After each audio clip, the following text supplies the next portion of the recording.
বাপে বলে, আমিরুল মুমিনিন, আমাদের বাপ বেটার দুইজনের মিল দেখলেন, কিন্তু এই সন্তানটা আমি কেমনে পাইছি তা তো শুনলেন না। আমি আমার এই সন্তানটা কেমনে পাইছি এটা একটু শুনেন। কয় কেমনে পাইছো বলো? কয় আমি কেবল বিয়ে করেছি, বাসর হয়েছে, আমার সন্তান আমার বিবির গর্ভে আসছে, সন্তান প্রসব হইতে আর 2 মাস 3 মাস বাকি, এমন সময় যুদ্ধের দামামা বেজে গেল। আমি বিবি বাচ্চা সব রাইখা যুদ্ধের ময়দানে রওনা দিলাম। আমার বিবি আমাকে জড়ায় ধরে কাঁদতেছিল, স্বামী ও স্বামী, যুদ্ধে যাইতেছেন, সন্তান প্রসবের সময় আপনি থাকবেন না, আমার কি হবে, আমার সন্তানের কি হবে, একা হয়ে গেলাম।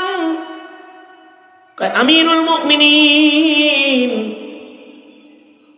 আমি আমার বিবির কাছ থেকে যখন বিদায় নিয়ে চলে যাচ্ছিলাম, বিবিকে টাকা পয়সা অর্থ করি সব দিয়া আমার বিবিরে রেখে যখন আমি চলে যাই, তখন আমি আমার বিবির পেটে হাত দিয়ে দোয়া করে গিয়েছিলাম, আল্লাহ, দিনের রাগে আমি একজন মুজাহিদ, যুদ্ধের ময়দানে চলে যাচ্ছি, আমার আমানতটা আমার বিবির পেটে রেখে গেলাম, ওগো আল্লাহ, আমার এই আমানতকে তুমি হেফাজত করো আল্লাহ।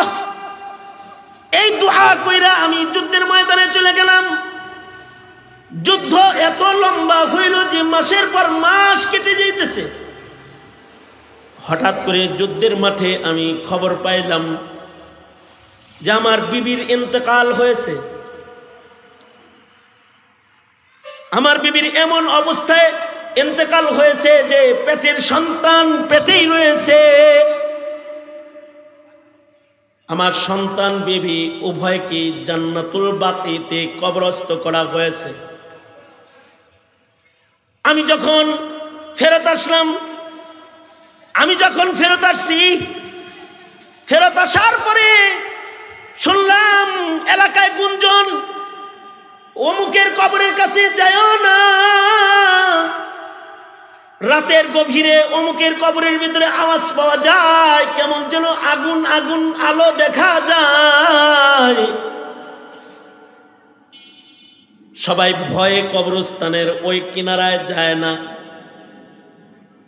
আমি খবর পেয়ে আমি ওই দিন রাতের বেলায় কবরস্থানের পারে গিয়ে দাঁড়িয়ে রইলাম, অপেক্ষা করতে থাকলাম। গভীর রাতে এমন কোনো নিশানা দেখা যায়নি। হঠাৎ করে দেখি আমার বিবির কবরটা ফেটে গেছে। আমার দিলের ভেতরে ভয়। আমার বিবি ছিল আবেদা, সালেহা, কানেতা, জাহেদা, মুমিনা, আশিকা, একটা নেককার বিবি। আমার ইয়াকিন হইল আমার বিবির কবরে আযাব হইতে পারে না। মানুষ কেন এগুলো কয়? ও আমিরুল মুমিনিন, আমি আমার বিবির কবর দেখার জন্য গুরুস্থানের পাড়ে দাঁড়িয়ে আছি। হঠাৎ করে দেখি যে কবরস্থানের ভেতর থেকে একটা আলো উপরের দিকে উঠতেছে, আগুন আগুন। আমি দৌড়ে কাছে গেলাম। কাছে গিয়ে দেখি এটা কোনো আযাবের আগুন না, এটা একটা বাতির আগুন, যার দ্বারায় আমার বিবির প্রশস্ত কবরের ভেতরে আলো জ্বলেছে। আমিরুল মুমিনিন, আমি কবরের পারে দাঁড়াইতেই আমার বিবি আমায় ডেকে বলে, নিজের সন্তানটার জন্য দোয়া করে আল্লাহর রাস্তায় গেলেন। বললেন, ওগো আল্লাহ, আমার আমানত আমার বিবির পেটে রাইখা গেলাম, হিফাজত তুমি কইরো। আপনি তো মুস্তাজাবুদ দাওয়া। আমাকে কবরস্থ করা হয়েছে, কিন্তু আপনার সন্তানকে কবরেও আল্লাহ হেফাজত করেছে। অপেক্ষায় ছিলাম কবে আপনি আমার কবরের পারে দাঁড়াইবেন আর আপনার আমানত আপনার হাতে ফিরাইয়া দেব। এই বলে আমার বিবি আমার সন্তানটাকে কবর থেকে উঠায় ধরে আমার কোলে দিল, আর আমার বিবি কবরে চলে গেল। 2 প্রকারের মাখলুক আল্লাহ তাআলা সৃষ্টি করেছেন। এক প্রকারের মাখলুককে আল্লাহ তাআলা ইচ্ছা নামক বস্তু দেন নাই। ওদের নিজস্ব কোনো ইচ্ছা নাই, ইখতিয়ার দান করেন নাই। যেমন সূর্যকে ইচ্ছা দেন নাই, চন্দ্রকে ইচ্ছা নামক শক্তি দেন নাই, ওর ইচ্ছায় ওর কিছু করার শক্তি নাই। আল্লাহ তাআলা যেভাবে তাকে পরিচালনা করতেছেন সেভাবে সে পরিচালিত হচ্ছে, নিজস্ব কোনো ইচ্ছা নাই। যেমন পাহাড় সৃষ্টির আদিকাল থেকে যেখানে বসায় রেখেছে ওখানে বসে আছে, ঝর্ণা যেখানে ফিট করে দিছে পানি পড়তেছে ঝরতেছে, গাছ যেখানে দাঁড় করায় রেখেছে, ইচ্ছা থাকলেই যে গাং যেহেতু বাঙ্গন শুরু হইছে আমি একটু পারে জায়গা নদীতে যাবো না, এই জায়গার থেকে গাছের সরে যাওয়ার ক্ষমতা, বলেন ক্ষমতা, এই ইচ্ছাটা তার বাস্তবায়নের শক্তি নাই। প্রাণীর ভেতরেও কিছু প্রাণী আছে ওদের ইচ্ছা ব্যক্ত করার ক্ষমতাও নাই। ওরাও প্রাণী কিন্তু ওরা ওদের ইচ্ছা কখনো ব্যক্ত করতে পারে না। আমরা যেরকম আমাদের ইচ্ছা ব্যক্ত করতে পারি, দেন হুজুর বেশি ভালো লাগতেছে না আজকে মাফ করে দেন, ছোট করে ওয়াজ করে জায়গা একটা ইচ্ছা ব্যক্ত করলাম মনে করেন। কিন্তু কোনো গরু তার ইচ্ছা বাস্তবায়ন করার জন্য বলতে পারে না মালিক আমার ঘাড় ব্যথা করতেছে লাঙ্গলটা ঘাড়ে দিয়েন না, এখন এটা বলতেও পারে না। নিজের মনে চাক আর নাই চাক, শরীরে জ্বর থাক আর প্রেশার হাই থাক, বলে যে ঘুরতে থাকে হাঁটতে থাকে, আর একজনের ইচ্ছায় সবসময় চলতে থাকে, নিজস্ব ইচ্ছা বাস্তবায়নের ক্ষমতা নাই। আর আল্লাহ তাআলা মানুষ জিন বানাইছেন, এদের ইচ্ছা দান করছেন। যেমন ইচ্ছা করলে পরে ওয়াজি বসে থাকতে পারে, ইচ্ছা করলে পরে চটপটির দোকানে দাঁড়ায় থাকতে পারে। যে হুজুর তো মিথ্যা কথা বলবে না, মাইক দিয়ে বলতেছে সব সত্য সত্য কথা, ওনে যে বসে শোনার দরকার নাই, আমার ইচ্ছা আমি এখানে বসে শুনবো। এই ইচ্ছা নামক ইখতিয়ার নামক শক্তি আল্লাহ তাআলা জিন এবং ইনসানকে দান করেছেন, আমাদেরকেও আল্লাহ তাআলা ইচ্ছা নামক শক্তি দিয়েছেন। এই কারণেই আমাদের ইবাদতের এত দাম। ফিরিস্তার ইচ্ছা নাই। আল্লাহর রাসূল সাল্লাল্লাহু আলাইহি ওয়াসাল্লাম মিরাজের সফরে আকাশে কিছু ফিরিস্তাদেরকে দেখলেন রুকুতে, কিছু ফিরিস্তাদেরকে দেখলেন সেজদায়, কিছু ফিরিস্তাদেরকে দেখলেন দাঁড়ানো অবস্থায়, কওমায়ে জলসায়। হযরত জিবরাইল বললেন, ওগো আল্লাহর নবী, এই ফিরিস্তাদের নিজস্ব কোনো ইচ্ছা চলে না, সৃষ্টির পর থেকে আল্লাহ তাগুরে সেজদা রত অবস্থায় রেখে দিয়েছে, ইসরাফিলের বাঁশি পর্যন্ত এমন সেজদার হালতে ওরা থাকবে। ওদের ইচ্ছা নাই, বলতে পারবে না যে কোমর ব্যথা তো করতেছে মাথা তুললাম। নিজস্ব ইচ্ছা বাস্তবায়নের ক্ষমতা ফিরিস্তাদেরও নাই। নামাজ পড়তেছে এটা বলতে পারবে না যে একটু ঘুমায় লই। আরশ কান্দে করে ফিরিস্তারা দাঁড়িয়ে আছে, আরশ বহনকারী ফিরিস্তা, মর্যাদার ফিরিস্তা, যারা সম্মানিত ফিরিস্তা, তাদের ভেতরে একদল হলো যারা আরশ কান্ধে দাঁড়ায় আছে। ওদের নিজস্ব ইচ্ছা নাই, আল্লাহর ইচ্ছায় দাঁড়ায় আছে, কিয়ামত পর্যন্ত দাঁড়ায় থাকতে হবে। আল্লাহু আকবার বলেন, জোরে আওয়াজ করে বলেন আল্লাহু আকবার। যেভাবে আল্লাহ যাকে যেমন রেখেছে তেমন থাকবে, নিজস্ব ইচ্ছা নাই। কিন্তু আমাদের 90 বছর 60 বছর 50 বছর 40 বছর হায়াত দিছে, ইচ্ছা নামক শক্তি দিছে। মনে চাইলে মদ খাইতে পারো 50 বছর, মনে চাইলে নামাজ পড়তে পারো, মনে চাইলে সিনেমা হল বানাইতে পারো, মনে চাইলে মসজিদ বানাইতে পারো, মাদ্রাসা বানাইতে পারো। দুনো ক্ষমতা ইচ্ছা শক্তি তোমাদেরকে দেয়া হলো। তবে মনে রাখো, নিজের ইচ্ছায় চললে দোজখে যাইবা, আর যদি নিজের নফস ইচ্ছাকে কোরবানি দিয়া আল্লাহর ইচ্ছায় নিজেকে চালাও তাহলে জান্নাত পাবে। আওয়াজ করে বলেন, আওয়াজ করে বলেন। ওই কথাটাই এই আয়াতের ভিতরে আছে। আল্লাহ তাআলা বলেন, ওয়া আম্মা মান খাফা মাকামা রাব্বিহি ওয়া নাহান নাফসা আনিল হাওয়া ফাইন্নাল জান্নাতা হিয়াল মাওয়া। যারা নিজের রবের ভয়ে নিজের ইচ্ছা শক্তিকে, হাওয়াকে, প্রবৃত্তিকে যারা দমন করবে, নিজের ইচ্ছাকে যারা জলাঞ্জলি দিয়ে দিবে, আল্লাহর ভয়ে যে বিচার হবে, তো বলবে যে তুই কি আমার ইচ্ছায় চলছিলি না তোর ইচ্ছায় চলছস? যদি আমার ইচ্ছায় চলে থাকস জান্নাতে যা, যদি তোর ইচ্ছায় চলে থাকস দোজখে যা। জায়গা বরাবর দুইটা, একটা জান্নাতের রাস্তা আর একটা জাহান্নামের রাস্তা। দুনো হাত উপরে তোলেন।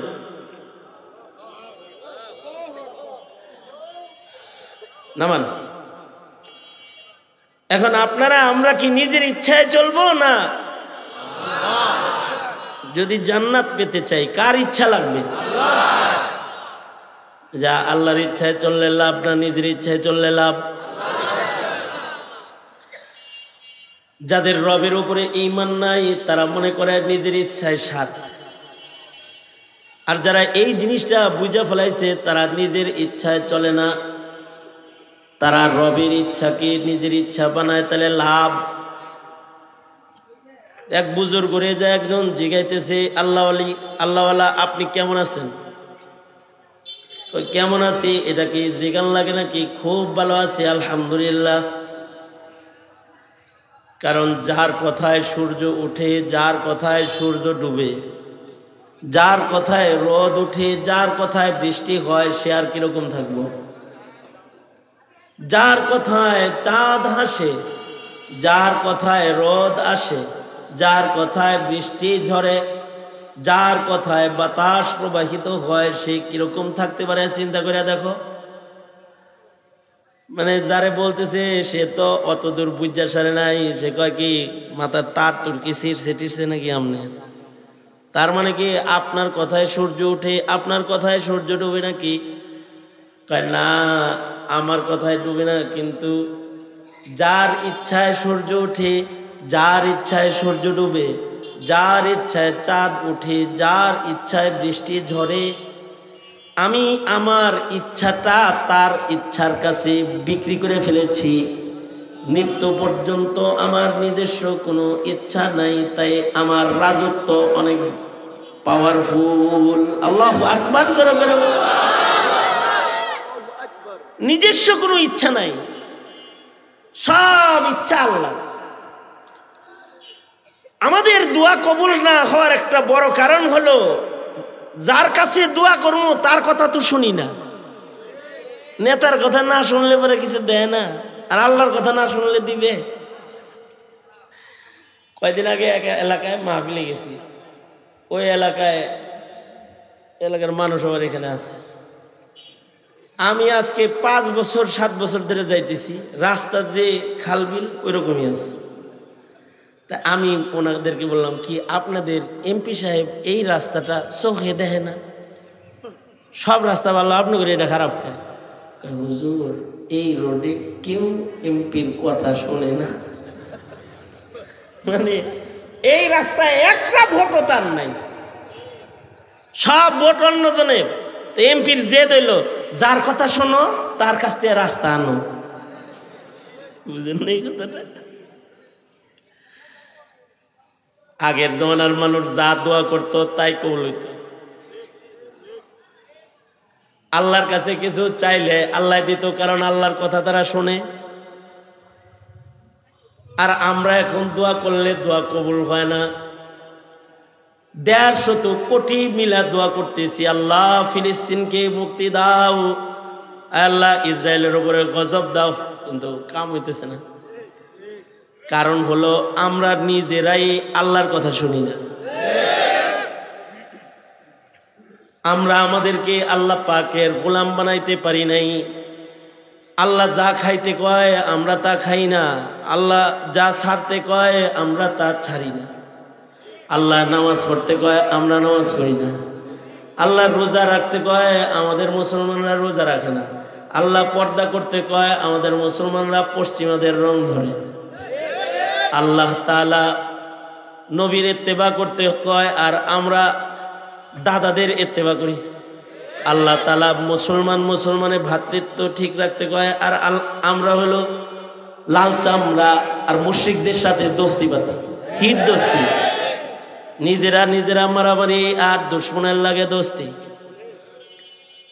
আল্লাহ তাআলা বলে চোখের হেফাজত করো, আমরা চোখ দিয়ে গুনাহ করি। আল্লাহ কয় কান হেফাজত করো, আমরা কানের গুনাহ করি। আল্লাহ কয় হারাম ছাড়ো, হালাল ধরো, আমরা হারাম খাই। মুসলমান হয়ে আল্লাহর গোলাম হয়ে আল্লাহর কথা মানি কত পার্সেন্ট এটা নিজেরাও জানি না। তা আমাদের কথা আল্লাহর কাছে পছন্দের হবে কেমনে? আগের জমানার মানুষ যারা ছিল তারা আল্লাহর কথা মানতো, আল্লাহকে অনেক ভয় করত। আমরা আল্লাহকে ভয় করি না অতটা, যতটা পুলিশে ভয় করি, যতটা সন্ত্রাসীকে ভয় করি, যতটা ক্ষমতাধর রাজা বাদশাকে ভয় করি, আল্লাহকে অতটা ভয় আমরা করি না। এই কারণে আমাদের এই যে এত বয়ান করতেছি, এত ওয়াজ করতেছি যে ভাই যে সকল পণ্য কিনলে ইসরায়েলকে সহযোগিতা করা হয় ওইটা খাইলাম না, ওটা ধরলাম না, ছাইরা দেই। কিন্তু মানে না, ওয়াজে ঠিক কয়, ঠিকই মার্কেট করার সময় পাইকারি মার্কেট করে। কাদিয়ানীদের পণ্য কিনে, ইহুদিদের পণ্য কিনে, কি কথা বলেন ঠিক না? সারা দুনিয়ার হাটাজারি থেকেও ফতোয়া আসছে, বাংলাদেশের মার্কেটে ইহুদিদের পণ্য তোমরা মুসলমানরা কিনবা না, এটা তোমাদের জন্য জায়েজ না। কারণ যদি ইহুদিদের পণ্য কিনো তাহলে ইসরায়েলকে সহযোগিতা করলা, মুসলমানদের দুশ্মনের সাথে হাত মিলাইলা, এটা করবা না। ফতোয়া এসে গেছে, কিন্তু এগুলো আমরা মানি না। আমি আর মৌলানা হাবিবুল্লাহ মোহাম্মদ কাসিমি, আমরা দুই দোস্ত উত্তরবঙ্গ থেকে মাহফিল শেষ করে আসতেছি, তো হোটেলের ভেতরে বসছি। আমরা যেই টেবিলে খাবার খাচ্ছি ঠিক পাশের টেবিলে এক স্বামী স্ত্রী খাবার খাইতেছি, তাদের কথার আওয়াজ আমরা শুনি, এত কাছে। আমাদেরকে যখন খাবার দিল তো পানি আইনা দিছে, কিনলে, পানির নাম কি, কিনলে একোয়াফিনা, এগুলো তো এই কিনলে পানি দিছে। তো আমরা বললাম যে এই ছাড়া আর কোনো পানি নাই? নাই। তাহলে তোমাদের পানি দরকার নাই, খাবার দাও, আমরা পানি গাড়িতে আছে, বাহিরে আছে, ওগুলাই না খাই। ওরাও রাগ, হ্যাঁ আমাকে খানা খাইবো, হুজুররা আমাকে পানি খাইবো না। তো ওগুলো বললাম কি জন্য খাবো না জানো? এই যে কোম্পানি লেভেল যেটা ব্যবহার হচ্ছে এটার কারণে একটি কমিশন ইসরায়েল পাবে, এজন্য খাবো না। আমরা আমাদের মুসলিম ভাইয়ের রক্ত ঝরানোর জন্য দুশ্মনকে টাকা দেব না, তাই আমরা খাবো না। এই কথা বলছি পরে তো কিছুটা বুঝছে, বাস ও লয়ে গেছে। ও বুঝুক না বুঝুক, আমরা পানি এই না খাইছি। আর ওদেরকে ডেকে বললাম তোমাদের হোটেল মালিককে বইল বাংলাদেশি কোম্পানির পানি আছে সেগুলো রাখতে, এই কোকাকোলা কোম্পানির, পেপসি কোম্পানির পানি রাখতে হইব? তুমি বাংলাদেশি পণ্যের, বাংলাদেশি যে সকল পানি আছে সেগুলো রাখো। এই স্বামী স্ত্রী দুইজন মিলা এই কথাগুলো আমাদের দুইজনের এই আলাপ এরাও শুনতেছে। এদের ভিতরে যে মহিলাটা, তার ভেতরে তাকওয়াল্লাহ, একটু ইকো কমাই দাও, ইকো লাগবে না, তার ভেতরে তাকওয়াল্লাহ বেশি। সে বলে কি স্বামীরে, তুমিও মুসলমান, হুজুররাও মুসলমান, তুমি তো ঘাট করে খাইলা, দেখছো খায় নাই, বেডি বেড়ারে দাদানি মারছে আর কি, বুঝেন না এই কথাটা? এই পুরুষটা যদি আসলে চেতনা বোধওয়ালা মুসলমান হইতো তাইলে সে বলতো যে আসলে আমরা ঠিক করি না এই কাজটা, সে এই কথা বলতো। সে তার বিবিরে বুঝ দেয়, এই দেখো এটা যার ব্যক্তিগত ব্যাপার, হুজুররা হার্ড লাইনে, আমি সফট লাইনে। আচ্ছা বলেন তো, এমন সফট কায়দায় কি ইমান থাকে? যারা আওয়াজ করে বলেন ইমান থাকবে? হিল্লা তার হুরমতের মাসালা যখন আসবে তখন কঠিন হয়ে যেতে হবে। যেমন সিদ্দিক আকবর রাদিয়াল্লাহু আনহু 3 দিনের না খাওয়া, ক্ষুধার যন্ত্রণায় কাতরাইতেছেন। হযরত আবু বকরের গোলাম দেখতেছেন যে আমিরুল মুমিনিন 3 দিন কিছু খায় না, অথচ তিনি খলিফাতুল মুসলিমিন। একজন খলিফার ঘরে 3 দিন না খাওয়া, খাবার নাই। গোলাম টের পেয়েছেন, গোলামের বাড়িতে কিছু খাবার হাদিয়া আসছে। ওই খাবারগুলো সিদ্দিক আকবরের সামনে আয়না হাজির করে বলে, আমিরুল মুমিনিন, যা আমার বাড়িতে খাবার হাদিয়া এসেছে, এখান থেকে একটু খাবার নেন। সিদ্দিক আকবর হযরত আবু বকর সিদ্দিক 3 দিনের ক্ষুধার্ত, খাবার সামনে আসছে আর এক লুকমা মুখের ভেতরে দিয়েছেন বিসমিল্লাহ বলে। মুখে যখন চিবাইতেছেন তখন ওনার তাকওয়া ওনাকে ধাক্কাইতেছে। উনি জিজ্ঞাসা করলেন যে খাবারগুলা আমাকে এখন দিলা, এই খাবারগুলা কিভাবে পেয়েছো, কোত্থেকে আসছে? গোলাম বলতেছে, এগুলো আমি একটা রোগের চিকিৎসা করছিলাম জাহিলিয়াতে, অর্থাৎ আমি মুসলমান হওয়ার আগে আমি একটা রোগীকে চিকিৎসা করেছিলাম। আমি একটু হাকিমি পারি, তা আমার ওই তদবিরের চিকিৎসায় রোগী ভালো হয়েছে। উনি খুশি হয়ে আমারে খাবার দিছে। তো হযরত আবু বকর বললেন, তুমি যখন চিকিৎসা করেছো তখন তুমি কাফের ছিলে না মুসলিম? আমি কাফের ছিলাম তখন। হযরত আবু বকর বলে, তাহলে নিশ্চয়ই তুমি লাত উজ্জার নাম লয়ে চিকিৎসা করছো। লাত উজ্জার নাম নিয়ে চিকিৎসা করে যে রোগী ভালো হয়েছে, ওই রোগী খুশি হয়ে তোমাকে খাবার দিছে, সেই খাবার আমারে দিছো। লাত উজ্জার নামের খানা আমি মুখে দেব। সাথে সাথে সরায় ফেলেছে, কিন্তু রুটির একটু টুকরা পেটের ভেতরে চলে গেছে। হযরত আবু বকর সাথে সাথে মুখের ভিতরে উঙ্গুলি দিছে, উঙ্গুলি দিয়া বমি করার চেষ্টা করতেছেন। 3 দিনের ক্ষুধার্ত না খাওয়া মানুষের পেটের ভেতরে এক টুকরা রুটি ঢুকছে। এই রুটিটাকে বের করার জন্য উনি মুখের ভেতরে উঙ্গুলি দিছেন, কিন্তু উঙ্গুলি দেওয়া তো বমি আসতেছে না। হযরত উসমান বলে, আমিরুল মুমিনিন, মুখের ভেতরে উঙ্গুলি দিছেন কেন? একটা সন্দেহযুক্ত খাবার আমার সামনে এসেছে। এই খাবারটা আমার পেটে থাকা অবস্থায় যদি আমার মরণ হয়, তাহলে আমার পেটের ভেতরে একটা লাত উজ্জার নামের খানা, চিকিৎসার প্রতিদানের খানা আমার পেটে লইয়া আমি কবরে যাব। এটা হয় না। এই খাবার আমি আমার পেটে রাখতে পারি না যতক্ষণ না পর্যন্ত রুটির টুকরাটা বের হয়ে না এসেছে। ততক্ষণ পর্যন্ত পানি ঢালছে আর পেট ওয়াশ করছে আর আঙ্গুল দিয়ে বমি করছে। বমি করতে করতে খাবারের টুকরাটা বের হয়ে আসছে। পরে আবু বকর বলে, আলহামদুলিল্লাহ। যাদের খৌফ ও খাশিয়াত, আল্লাহর ভয় এই জায়গায়, ওদের দোয়া কবুল হবে না তো কার দোয়া কবুল হবে? আমাদেরটা হবে? আমাদের সমাজে তো সুদ, ঘুষ, এগুলো হালাল খানার চাইতে জটিল কায়দায় চলে। হযরত উমরকে একদিন ক্ষুধার্ত অবস্থায় পিপাসিত উমর বললেন, তোমাদের কারোর ঘরে কোনো খাবার থাকলে আমাকে একটু খাওয়াও।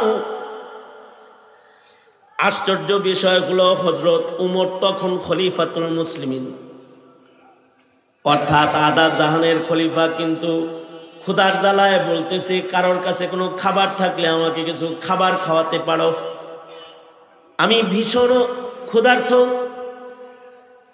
এক লোক হযরত উমরের জন্য দুধ গরম করে নিয়ে আসছে, দুধ, গরম দুধ। হযরত উমরের পছন্দনীয় খাবারের ভেতরে মধু এবং দুধ জাইতুন এগুলো হযরত উমরের পছন্দের খাবার। দুধ আল্লাহর রাসূলেরও পছন্দের খাবার। মেরাজের রাত্রিতে মসজিদুল আকসায় যখন আল্লাহর রাসূল গেছেন, তো আল্লাহর রাসূলের সামনে দুধ, পানি এবং শরাব পেশ করা হয়েছে, জান্নাতি শরাব। আল্লাহর রাসূল দুধকে গ্রহণ করেছেন, কারণ দুধের ভেতরে ইলমের সিফাত আছে। আল্লাহর রাসূল দুগ্ধ পান করেছেন। দুগ্ধ এটা নবীজির কাছেও পছন্দের খাবার। এ কারণে আল্লাহ তাআলা শিশুদেরকে দুধ খাওয়ায়। দুধটা আল্লাহরও পছন্দের খাবার। এ কারণে শিশু বাচ্চাকে আল্লাহ তাআলা প্রথম খাবার দুধ খাওয়ায়। তো হযরত উমরের সামনে দুগ্ধ পেশ করা হয়েছে। হযরত উমর সাথে সাথে দুধ এক ঢোক পান করে ফেলছেন, বিসমিল্লাহ বলে দুধ পান করছেন। এই দুগ্ধ পান করার পরে হযরত উমর বলেন, এই ভাই, এই দুধ কি তোমার নিজের গাভীর দুধ? না আমিরুল মুমিনিন, এগুলো বাইতুল মালের উটের দুধ। যে দুধগুলো গরিবদেরকে সাদকা দেওয়া হয়, বাটে এই সৎকার দুধ আমি পাইছিলাম, আমি আপনাকে হাদিয়া দিছি, আমার জন্য সাদকা, আপনার জন্য হাদিয়া।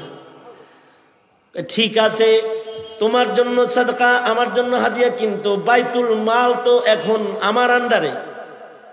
আমি হইলাম খলিফাতুল মুসলিমিন, আমার বাইতুল মালের উটের দুধ তোমার বাড়ি গেছে, এইটা আমি খাইলে ডাইরেক্ট না খাই, একটু ঘুরায় খাওয়া হইলো। আর চাবি টাবি তো আমার জিম্মাই আছে বাইতুল মাল। এইভাবে যদি দুধ খাই, ময়দানে মাহশারে যদি আল্লাহ কয় তোর খেলাফত আমলে বাইতুল মালের সৎকার দুধ তোর পেটে কেন, উত্তরটা দিব কি আমি? হযরত উমর সাথে সাথে বেশি করে পানি পান করলেন এবং আঙ্গুলি দিয়ে বমি করলেন। যতক্ষণ পর্যন্ত পেট পুরা ক্লিয়ার না হয়েছে ততক্ষণ পর্যন্ত পানি পান করলেন আর আঙ্গুল দিয়ে বমি করলেন। এই যখন করে সততা নেই, নিষ্ঠা। বাইতুল মালের এক ঢোক দুধ আর একজনের ভায়া হইয়া খলিফাতুল মুসলিমিন খায় না, ওই সময়ের মানুষের দোয়া কবুল হবে না। তো আমাদের দোয়া কবুল হবে নাকি? আমাদের রিজার্ভ ফান্ডের 1 টাকাও নাই, খালি খালি। যারা পাহারাদার তারা খেয়ে ফেলে, জাতির সম্পদ হালাল মনে করে লুটেরারা লুট করে করে খায়। এই জাতির কপালে দোয়া কবুল কেমনে হবে?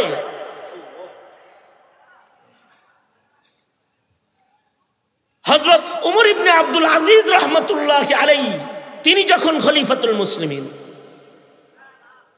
এত খলিফা উমর, আরেকটা উমর হলো উমর ইবনে আব্দুল আজিজ রাহমাতুল্লাহ আলাইহি, যাকে বলা হয় উমরে সানি। এই উমরে সানি যখন খলিফাতুল মুসলিমিন, তো হযরত উমর ইবনে আব্দুল আজিজ রাহমাতুল্লাহ আলাইহি একজন গভর্নরকে পাঠাইছেন উর্দুন এরিয়াতে। ওই এলাকায় সুন্দর সুন্দর দামি দামি খেজুর হয়। গভর্নর চিন্তা করলো, খলিফাতুল মুসলিমিন আমাকে গভর্নর বানায় পাঠাইছে, তাই খলিফার জন্য কিছু হাদিয়া পাঠাইয়া দিই। নিজের পয়লা বেতনের টাকা দিয়া উর্দুন থেকে কিছু খেজুর কিনছে, 2 পুটলা খেজুর, দামি খেজুর। কিছু কিছু খেজুর আছে অনেক দাম, উর্দুনের দামি খেজুর 2 পুটলা কিনছেন। খেজুর কিনা খেজুরগুলা কার মাধ্যমে পাঠাইবেন?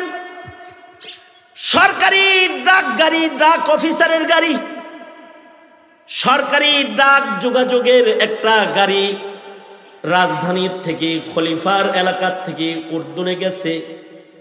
তো উনি চিন্তা করলেন, এই গাড়ি তো খালি ফেরত যাইব উমর ইবনে আব্দুল আজিজের কাছে। তো এই গাড়ির ভেতরে খলিফা উমর ইবনে আব্দুল আজিজের জন্য 2 পুটলা দামি খেজুর হাদিয়া দিয়ে দেই। তো উনি 2 পুটলা খেজুর এই গাড়ির ভেতরে উঠায় দিলেন।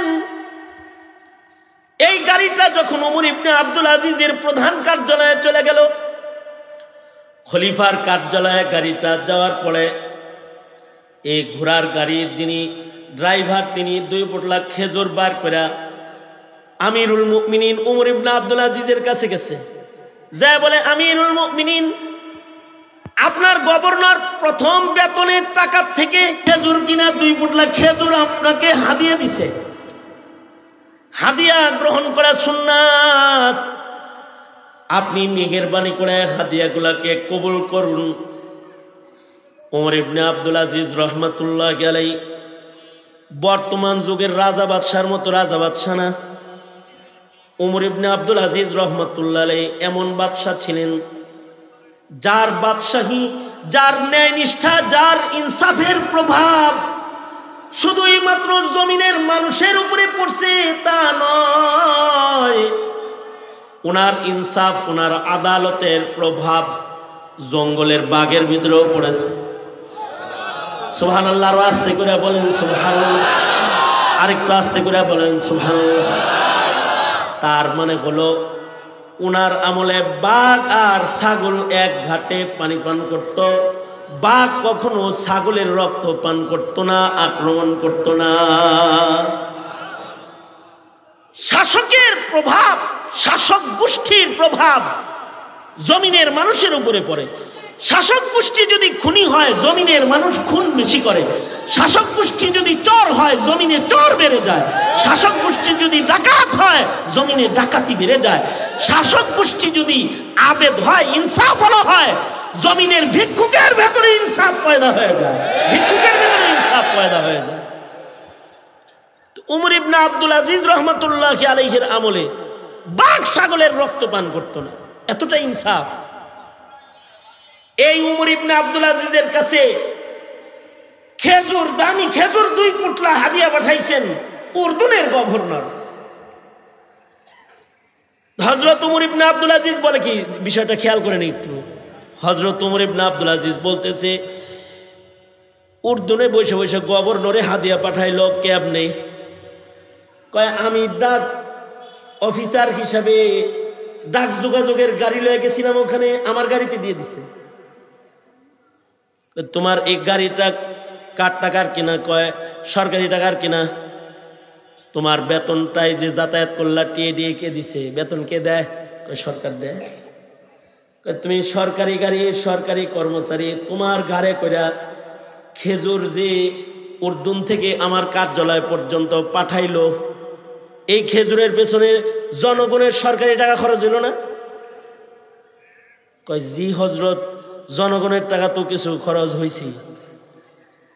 তাইলে এক কাজ করো, এই খেজুর আমাকে দেওয়া লাগবে না, এখন এই খেজুরগুলা বাজারে নিয়ে বিক্রি করো, বিক্রি করলে যে টাকাটা হবে এটা বাইতুল মালে জমা করে দাও। কারণ বাইতুল মালের গাড়ি ব্যবহার করেছো, সরকারি গাড়ি ব্যবহার করেছো, সরকারি কর্মচারী ব্যবহৃত হয়েছে, সুতরাং এই খেজুরগুলাকে বাজারে বিক্রি করে দাও আর এর মূল্যটা বাইতুল মালে জমা করে দাও। ওমর ইবনে আব্দুল আজিজ বলছে, আর তো কার কোনো কথা নাই। খেজুরের পুটলা লইয়া গাড়ির ড্রাইভার যাইতেছে খেজুরের বাজারের দিকে। এই অবস্থাটা ওমর ইবনে আব্দুল আজিজ রহমাতুল্লাহ আলাইহির ভাতিজা পাশে দাঁড়ায় দাঁড়ায় দেখতেছে। উনি ড্রাইভারকে ডেকে বলে, এই খেজুর লয়ে কই যাও? কয়, খেজুরগুলা বাজারে বিক্রি করতে যাই। যাও বাজারে, খেজুরের দাম উঠাইবা, কিন্তু খেজুর কিন্তু অন্যের কাছে বেচবা না, খেজুর আমি কিনলাম, দাম যেটা উঠবে তার চাইতে 2 টাকা বেশি আমি দিব। এগুলো বাজারে নিয়ে যাও, আগে দর উঠাও। তো দাম উঠাইছে, উঠাইতে উঠাইতে 13 টাকা উঠছে। হুজুর, দাম উঠছে 13 টাকা, এক এক কার্টুন খেজুর 13 টাকা দাম উঠেছে, 13 দিরহাম। ওমর ইবনে আব্দুল আজিজ রহমাতুল্লাহ আলাইহির ভাতিজা কয়, এই যে নাও, 14 দুগুণে 28 দিরহাম তোমাকে দাম দিলাম। এই খেজুরগুলা এখন মালিক আমি, এই 28 টাকা বাইতুল মালে জমা করে দাও। আর এই 2 পুটলা খেজুরের মালিক আমি, এখন আমি 1 পুটলা রাখলাম, আর একটা পুটলা আমার পক্ষ থেকে খলিফাতুল মুসলিমিনকে খাওয়ার জন্য হাদিয়া দাও। মাঝখানে সরকারি কোনো কর্মচারী নাই, গাড়ি নাই, এবার হালাল হবে। সে যা বলে, হযরত খেজুর যিনি খরিদ করেছে, বাইতুল মালে টাকা জমা করেছে, আমিরুল মুমিনিন 1 পুটলা তিনি রাখছে, 1 পুটলা আপনারে দিছে।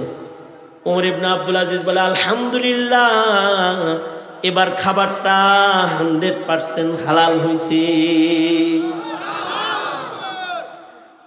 ওই যুগের মানুষের দোয়া কবুল হবে না তো তোমার আর আমার দোয়া কবুল হইব? তাদের ভেতরে তাকওয়াল্লাহ বেশি ছিল, আমাদের ভেতরে তো মসজিদে যাও তাকওয়াল্লাহ নাই, হজে যাও তাকওয়াল্লাহ নাই, বাইতুল্লাহ শরীফের দরজায় মুলতাজাম যেখানে দাঁড়ায় দোয়া কবুল হয় ওখানেও তাকওয়া নাই, সেলফি আছে। রাসূলের রওজা ধারে দাঁড়িয়ে যার শাফাত আনার জন্য রওজায় দাঁড়াইছে ওখানেও তাকওয়া নাই, সেলফি তুলতেছে। সালাম বাদে সেলফি, রওজায় সালাম দেওয়া বাদ দিয়া নিজের সেলফি তুলে ফেসবুকে দিচ্ছে, আল্লাহ পাকের মেহেরবানিতে রওজায় ধারে দাঁড়ায় আসি। আমাদের তো বাইতুল্লাহ যাওয়ার পরে তাকওয়া নাই, আমাদের মসজিদের ভিতরে ঢোকার পরে তাকওয়া নাই, যায় ইমাম সাহেব যায় মারামারি শুরু করে ইমামের লগে, নামাজ পড়তে যায় নাই, ইবাদত করতে যায় নাই, গেছে ঝগড়া করতে, আর নিজের সভাপতির পদ পাওয়ার দেখাইতে গেছে। এই হুজুর জানামাজটা এরকম কালা দেখা যায় কে? এই হুজুর ফ্যানের পাখাটা ময়লা কে? চোখে দেখেন না কে? আমনে চোখে দেখেন না? মাতব্বর আমনে সাফ করতে পারেন না?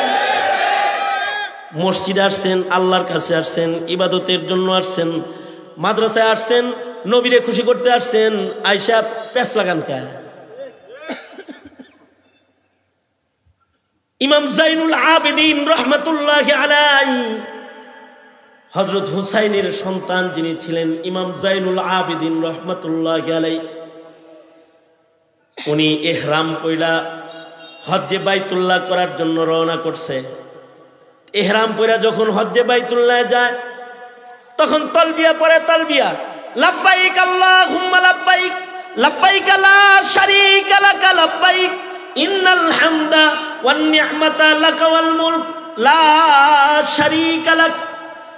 তলবিয়া পড়তে পড়তে যায়, কিন্তু উনি যখন তলবিয়ার আওয়াজ দেয় লাব্বাইক আল্লাহুম্মা লাব্বাইক, সাথে সাথে অজ্ঞান হয়ে যায়। উটের কাজুয়াত থেকে মনে হয় যেন উনি পয়ড়া যায়।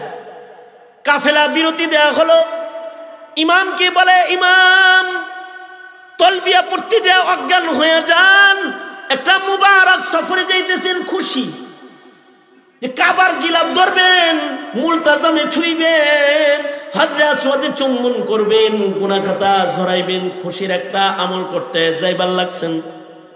এখন না আনন্দিত হইবেন, আপনি দিয়ে অজ্ঞান হয়ে যান, এরকম কেন করেন? জাইনুল আবেদিন বলে, আল্লাহর ভয়ে করি, কারণ আমি যখন লাব্বাইক বলতেছি, যদি আল্লাহ আবার আমাকে বলে লা লাব্বাইক, তো লাব্বাইক নিলাম না, তখন আমার কি উপায় হবে?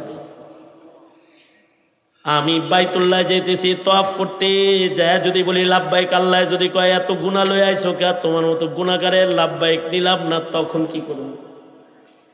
এটাকে বলে তাকওয়াল্লাহ, এটাকে বলে আল্লাহর ভয়।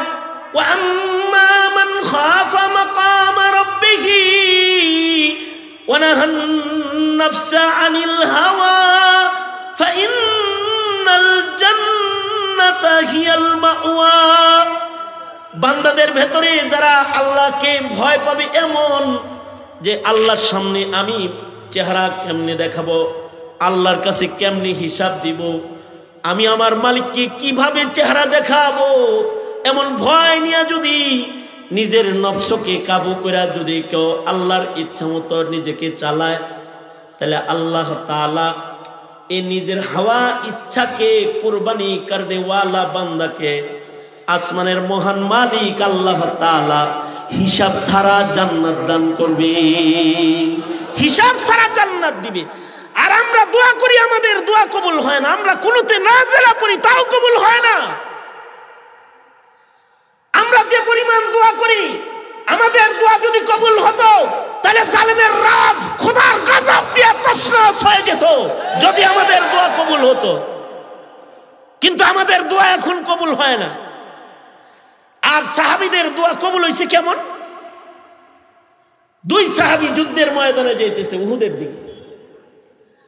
উহুদ মাঠে ঢুকার আগে দুইজনে কয়, দুই সাহাবী মিলে দুইজনে বুদ্ধি করবার লাগছে। একজনে কয়, এই সাদ ইবনে আবি ওয়াক্কাস, আমি মনে মনে একটা দোয়া করবো আর আমিন বলবো, তখন তুমি আমার দোয়ার সাথে আমিন বলবা। আমার দোয়াটা যেন কবুল হয় এজন্য তোমার আমিনের সাহায্য লইতেছি। কিন্তু আমি কি দোয়া করবো এটা তোমারে বলবো না। তাহলে আমি একটা দোয়া করবো, যে দোয়াটা কি করবো আমি জানবো, তুমি জানবো না, তুমি আমিন বলবা। তুমিও মুজাহিদ, তোমার আমিন দিয়া আমার দোয়া কবুল হবে, আর আমার আমিন দিয়া তোমার দোয়া কবুল হবে। সাদ ইবনে আবি ওয়াক্কাস বলে, ঠিক আছে দোয়াটা তাহলে তুমি আগে করো। তো সাহাবী দোয়া করছে আর হযরত সাদ আমিন বলছে।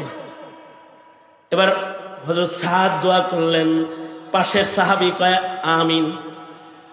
এবার ময়দানে ডুববে কেবল, এর আগে এক সাহাবী আর এক সাহাবীরে কয়, ভাই আপনি কি দোয়া করছেন? থাক, আমারটা আমি জানলাম, আপনার জানার দরকার নেই। তাহলে আপনি কি দোয়া করছেন হেটা আগে কোন, আপনি মুরব্বী মানুষ।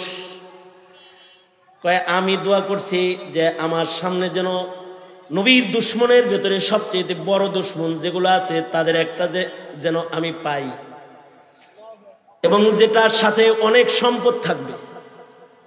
আর আল্লাহর কাছে দোয়া করছি আল্লাহ যেন আমাকে এমন একটা শক্তি দেয়, আমি যেন সবচেয়ে শক্তিশালী দুশ্মনটাকে তছনছ করে দিতে পারি।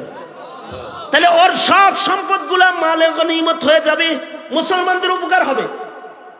আর নবীর দুশ্মন, ইসলামের দুশ্মন মারলে আল্লাহ খুশি হবে, ইসলামের বিজয় হবে। আপনি দোয়া করছেন, আপনার দোয়া তো আমি আমিন বলছি, তুমি কি দোয়া করছো? কও না। আমারটা বলার মতো না। না বলো না, তুমি কি দোয়া করেছো?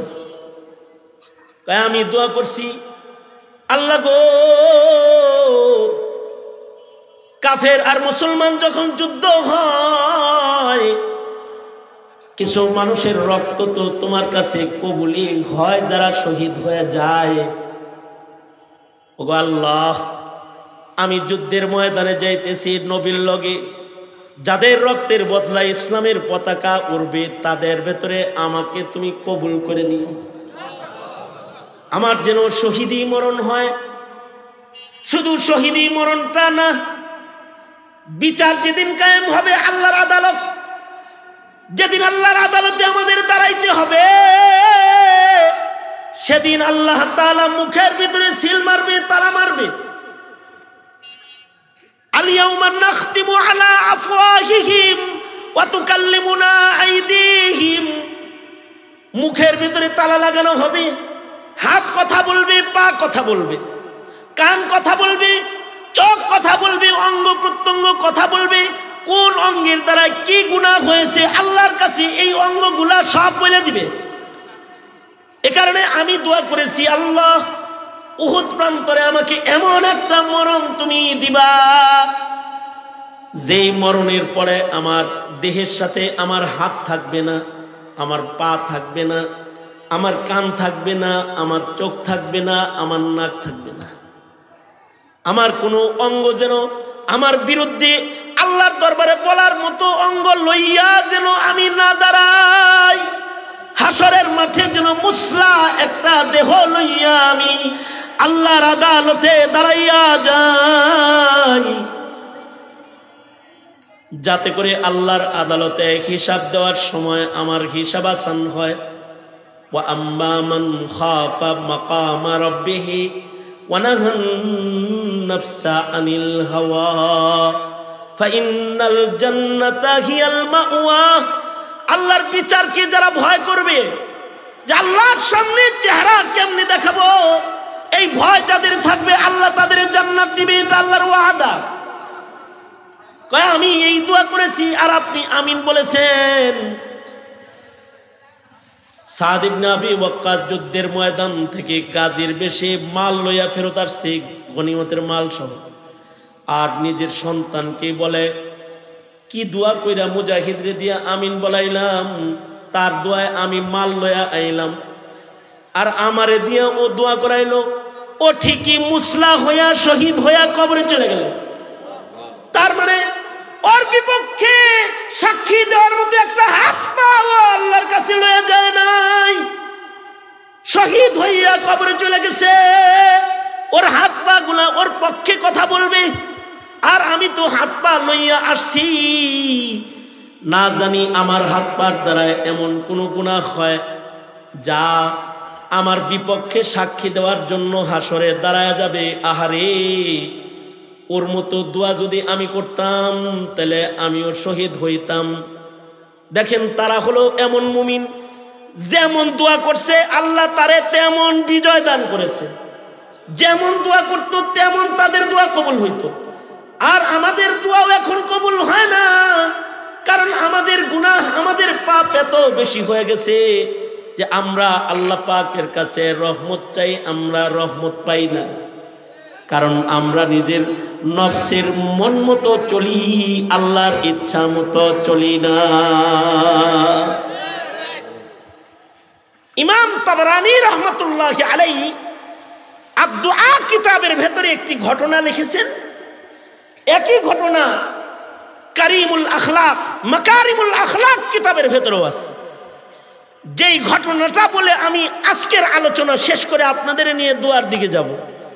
আমাদের দোয়াটা যেন কমাস কম কবুল দোয়া হয়, ফেরত দোয়া যেন না হয়। আগের দোয়া বড় কবুল দোয়া ছিল। হযরত ওমর রাদিয়াল্লাহু আনহু বসে রয়েছেন। হযরত ওমর খলিফাতুল মুসলিমিন, হযরত ওমর বসা আছেন। আর হযরত ওমরের সামনে, ইমাম তাবরানী লিখেছেন যে হযরত ওমরের সামনে বাপ বেটা দুইজন আসছে। তো মাকারিমুল আখলাকের ভেতরেও আছে, আর ইমাম তাবরানীর আদ-দুআ কিতাবের ভেতরে এই ঘটনাটা আছে যে হযরত ওমর বসে রয়েছেন, আর হযরত ওমরের সামনে বাপ বেটা দুইজন আসছে, এমন যে পিতার হুবহু ফটোকপি সন্তান। মানে বাপের নাক যেমন, ছেলের নাক ওইরকম, বাপের চেহারা যেমন, উচ্চতা যেমন, স্বাস্থ্য, চুল, ভুরু যেমন, হাসলে বাপ যেমন, ছেলে তেমন, একেবারে হুবহু একটা ফটোকপি, বাপ বেটা দুইজন। তো হযরত ওমর বললেন, তোমরা তো আজব পিতা পুত্র, তোমাদের দেখি একজন আর একজনের এইরকম ফটোকপি মিল যে তোমরা একজন আর একজনের হুবহু বদল, একজনকে দিয়ে আর একজনকে বদলান যাইব। এইরকম মিলের পিতা পুত্র তো আমি আগে কখনো দেখি নাই। হযরত ওমর এই কথা বললেন। এই বাপে বলে, বাপে বলে আমিরুল মুমিনিন, আমাদের বাপ বেটার দুইজনের মিল দেখলেন, কিন্তু এই সন্তানটা আমি কেমনে পাইছি তা তো শুনলেন না। আমি আমার এই সন্তানটা কেমনে পাইছি এটা একটু শুনেন। কয় কেমনে পাইছো বলো? কয় আমি কেবল বিয়ে করেছি, বাসর হয়েছে, আমার সন্তান আমার বিবির গর্ভে আসছে। সন্তান প্রসব হইতে আর 2 মাস 3 মাস বাকি। এমন সময় যুদ্ধের দামামা বেজে গেল। আমি বিবি বাচ্চা সব রাইখা যুদ্ধের ময়দানে রওনা দিলাম। আমার বিবি আমাকে জড়ায় ধরে কাঁদতেছিল, স্বামী, ও স্বামী, যুদ্ধে যাইতেছেন, সন্তান প্রসবের সময় আপনি থাকবেন না, আমার কি হবে, আমার সন্তানের কি হবে, একা হয়ে গেলাম। আমিরুল মুমিনিন, আমি আমার বিবির কাছ থেকে যখন বিদায় নিয়ে চলে যাচ্ছিলাম, বিবিকে টাকা পয়সা অর্থ করি সব দিয়া আমার বিবিরে রেখে যখন আমি চলে যাই, তখন আমি আমার বিবির পেটে হাত দিয়ে দোয়া করে গিয়েছিলাম, আল্লাহ দিনের রাগে আমি একজন মুজাহিদ যুদ্ধের ময়দানে চলে যাচ্ছি, আমার আমানতটা আমার বিবির পেটে রেখে গেলাম। ওগো আল্লাহ, আমার এই আমানতকে তুমি হেফাজত করো আল্লাহ। এই দোয়া কইরা আমি যুদ্ধের ময়দানে চলে গেলাম। যুদ্ধ এত লম্বা হইল যে মাসের পর মাস কেটে যাইতেছে। হঠাৎ করে যুদ্ধের মাঠে আমি খবর পাইলাম যে আমার বিবির ইন্তেকাল হয়েছে। আমার বিবির এমন অবস্থায় ইন্তেকাল হয়েছে যে পেটের সন্তান পেটেই রয়েছে। আমার সন্তান বিবি উভয়কে জান্নাতুল বাকিতে কবরস্থ করা হয়েছে। আমি যখন ফেরত আসলাম, ফেরত আসার পরে শুনলাম এলাকায় গুঞ্জন, অমুকের কবরের কাছে যাইও না, রাতের গভীরে অমুকের কবরের ভিতরে আওয়াজ পাওয়া যায়, কেমন যেন আগুন আগুন আলো দেখা যায়। সবাই ভয়ে কবরস্থানের ওই কিনারায় যায় না। আমি খবর পেয়ে আমি ওই দিন রাতের বেলায় কবরস্থানের পারে গিয়ে দাঁড়িয়ে রইলাম, অপেক্ষা করতে থাকলাম। গভীর রাতে এমন কোনো নিশানা দেখা যায়নি। হঠাৎ করে দেখি আমার বিবির কবরটা ফেটে গেছে। আমার দিলের ভেতরে ভয়। আমার বিবি ছিল আবেদা, সালেহা, কানেতা, জাহেদা, মুমিনা, আশিকা, একটা নেককার বিবি। আমার ইয়াকিন হইল আমার বিবির কবরে আযাব হইতে পারে না। মানুষ কেন এগুলো কয়? ও আমিরুল মুমিনিন, আমি আমার বিবির কবর দেখার জন্য গুরুস্থানের পাড়ে দাঁড়িয়ে আছি। হঠাৎ করে দেখি যে কবরস্থানের ভেতর থেকে একটা আলো উপরের দিকে উঠতেছে, আগুন আগুন। আমি দৌড়ে কাছে গেলাম। কাছে গিয়ে দেখি এটা কোনো আযাবের আগুন না, এটা একটা বাতির আগুন, যার দ্বারায় আমার বিবির প্রশস্ত কবরের ভেতরে আলো জ্বলেছে। আমিরুল মুমিনিন, আমি কবরের পারে দাঁড়াইতেই আমার বিবি আমায় ডেকে বলে, নিজের সন্তানটার জন্য দোয়া করে আল্লাহর রাস্তায় গেলেন। বললেন, ওগো আল্লাহ, আমার আমানত আমার বিবির পেটে রাইখা গেলাম, হিফাজত তুমি কইরো। আপনি তো মুস্তাজাবুদ দাওয়া। আমাকে কবরস্থ করা হয়েছে, কিন্তু আপনার সন্তানকে কবরেও আল্লাহ হেফাজত করেছে। অপেক্ষায় ছিলাম কবে আপনি আমার কবরের পারে দাঁড়াইবেন আর আপনার আমানত আপনার হাতে ফিরাইয়া দেব। এই বলে আমার বিবি আমার সন্তানটাকে কবর থেকে উঠায় ধরে আমার কোলে দিল। আর আমার বিবি কবরে চলে গেল। কুদরতি ভাবে কবরের মাটিটা আবার লেগে গেল। আমার এই সন্তান হলো এমনি পাওয়া সন্তান, দুয়ার সন্তান। এ কারণে বাপ বেটার আমাদের এত মিল। ইমাম তাবরানী বলেন, আদ-দুআ কিতাবের ভেতরে তাবরানী বলেন, মুমিনের দোয়া তো আগে এরকম কবুল হইতো, যেমনি দোয়া করত তেমনি কবুল হয়ে যেত। আর আমরা এখন দোয়া করি, দোয়া কবুল হয় না, কারণ আমাদের খানা ভালো না, আমাদের আমল ভালো না, আমাদের চোখ ভালো না, আমাদের হাত ভালো না, আমাদের জবান ভালো না। সব আল্লাহর খেলাফ চালাইতে চালাইতে আসমানের মালিক আল্লাহ যেন আমাদের উপরে নারাজ হয়ে গেছে। সুতরাং তওবা করুন এবং নফসের ইত্তিবা করা ছাড়ুন, আল্লাহর ফরমানের উপরে নিজেকে গড়ুন। তবেই শান্তি, তবেই কামিয়াবি। এছাড়া মুক্তির কোনো দরওয়াজা খোলা নাই। আল্লাহুম্মা আনতাস সালামু মিনকাস সালাম, ইলাইকা ইয়ারজিউস সালাম, তাবারাকতা রব্বানা ওয়া তাআলাইতা ইয়া জাল জালালি ওয়াল ইকরাম। রব্বানা আতিনা ফিদ দুনিয়া হাসানাহ ওয়া ফিল আখিরাতি হাসানাহ ওয়া কিনা আযাবান নার। রব্বুল আলামিন মাদ্রাসার মুহতারাম সাহেব হুজুর বুজুর্গ মানুষ, দীর্ঘদিনের কোরআনের খাদিম, হাজার হাজার হাফেজ আলমিন উস্তাদ, রব্বুল আলামিন মকবুল একজন মানুষ, অত্র এলাকায় মাদ্রাসা করেছে। ইয়া আল্লাহ, যোগ্য যোগ্য হাফেজ যুগের পর যুগ বানায় যাইতেছেন উনি। রব্বে করিম এমন একজন বুজুর্গ আদমির দাওয়াতে এসে তার ছাত্রদের মাথায় পাগড়ি পড়াইছে। ইয়া আল্লাহ, কিছু কথা তোমার বান্দাদের কানে পৌঁছে দিয়েছি, কেমন আমরা হলে তুমি আমাদের দোয়া কবুল করবে। নসিহার পরে দুইটা হাত বাড়ায় ধরেছি, জিন্দগির যত গুনাহ আমরা করেছি, ওগো আল্লাহ মেহেরবানি করে জিন্দগির সব গুনাহ তুমি মাফ করে দাও আল্লাহ। রব্বুল আলামিন যে ছেলেগুলাকে পাগড়ি দেওয়া হয়েছে ওদেরকে কবুল করে নাও। কমিটির সদস্য, এলাকাবাসী যারা মাদ্রাসার খাদেম, তাদের জিন্দগিতে বরকত দাও, ধন মালের ভেতরে বরকত ঢেলে দাও। রব্বে করিম তাদের ইজ্জত আজমত বাড়িয়ে দাও। তোমার নবীর সেবক হিসাবে, নবীর ঘরের খাদেম হিসাবে হাসরে দাঁড় করাও আল্লাহ। দূর দারাজ থেকে বহু বন্ধু বান্ধব ওলামা হযরতরা মাহফিলে শামিল হয়েছেন, সকলের এই শিরকাতকে কবুল করে নাও। মেহনত করে যারা এসছেন জাযায়ে খায়ের তাদেরকে দান করো। ইয়া আল্লাহ, এই মজমাকে তুমি কবুল আর মঞ্জুর করে নাও।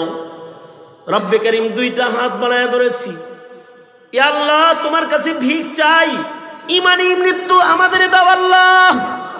রব্বুল আলামিন কবর হাসর সুন্দর বানায় দাও আল্লাহ। এমন সময়ে হাত পেতেছি যখন ফিলিস্তিনের মুসলমানরা নির্যাতিত নিপীড়িত, ওগো আল্লাহ তাদের জন্য রহমত বরকত শামিলে হাল করে দাও। মুসলমানদের বিজয় দাও, নফসানিয়তকে ইয়া আল্লাহ কাবু করে তোমার ফরমান মাননে ওয়ালা গোলাম আমাদের সবাইকে তুমি বানায় দাও। বুড়াদের হযরত আবু বকর বানায় দাও, যুবকদেরকে খালিদ বিন ওয়ালিদ বানায় দাও। পর্দার আড়ালের মা বোনদের হযরত ফাতেমা, হযরত খাদিজাতুল কুবরা বানায় দাও। যত কল্যাণ যত মঙ্গল সব আমাদের দাও, অকল্যাণ হতে আমাদেরকে তুমি ধরে ধরে বাঁচাও। জিন্দানখানায় বন্দি আলেমদেরকে মুক্ত করে দাও। আল্লামা মামুনুল হক সাহেবকে মুক্ত করে দাও আল্লাহ। আরও যত মজলুম উলামায়ে কেরাম রয়েছে জুলম ও সিতম থেকে মিল্লাতের আলেমদেরকে তুমি বাঁচাও। এই জমিনের মানুষের জন্য খায়রের ফয়সালা করো আল্লাহ। রব্বুল আলামিন অনেক কিছু বলার, সংক্ষেপ কথা, যত কল্যাণ যত মঙ্গল সব আমাদের দান করো। অকল্যাণ আর অমঙ্গল হইতে ধরে ধরে আমাদেরকে তুমি হিফাজত করো। দুদিন ব্যাপী সম্মেলনকে নাজাতের জরিয়া করো। ইয়া আল্লাহ এই মাদ্রাসার কদর এলাকাবাসীকে করার তৌফিক দাও, হক আদায় করার তৌফিক দাও। প্রাণ উজাড় করে মাদ্রাসার খেদমত এলাকার মুমিন মুমিনাতরা করে, এ যোগ্যতায় মন, এ আদর্শ তাদের তুমি দান করো আল্লাহ। সুবহানা রাব্বিকা রাব্বিল ইজ্জাতি আম্মা ইয়াসিফুন ওয়া সালামুন আলাল মুরসালিন ওয়ালহামদুলিল্লাহি রাব্বিল আলামিন। আমিন আমিন আমিন বিরহমাতিকা ইয়া আরহামার রাহিমিন। আসসালামু আলাইকুম ওয়া রাহমাতুল্লাহি ওয়া বারাকাতুহু। হুজুর মামুনুল হক সাহেব মুক্তি চাই।